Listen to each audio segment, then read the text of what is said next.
А бежали этого мальчугана пацаны из соседнего двора. Ну а мы его постоянно защищали. Досмотрелись всяких фильмов героических. Он к нам привязался, вечно за нами бегал хвостиком, подражать пытался. Ну и мы его как-то полюбили. Неплохой он оказался паренек. Жили мы с ним в соседних квартирах, а между нашими комнатами стена была.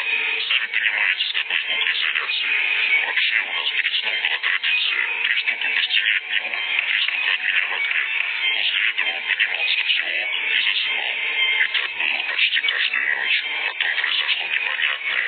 Он просто перестал выходить гулять. Но вечером в 10-11 он продолжал давать 3 стука в стену. Я пацанам сказал, что заболел он, наверное. Зайти к нему было боязно. Помните, я про его мать шутку говорил? Дело было летом. Мы оба жили на первом этаже. И вскоре под окнами его квартиры стало вонять.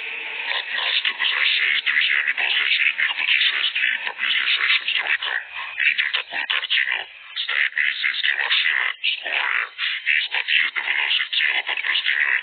Вонь неимоверная. На следующий день услышал от бабок, что это тот паренек с мамой. Ее нашли в петле в ванной. Сын был повешен на люстре в комнате. Решила, видимо, мать, потому что пацаненок был весь в синяках и порезах. Наверное, догадался, что здесь страшного.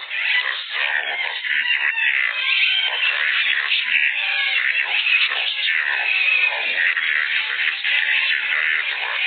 Я не мог спать потом месяц, а то и больше.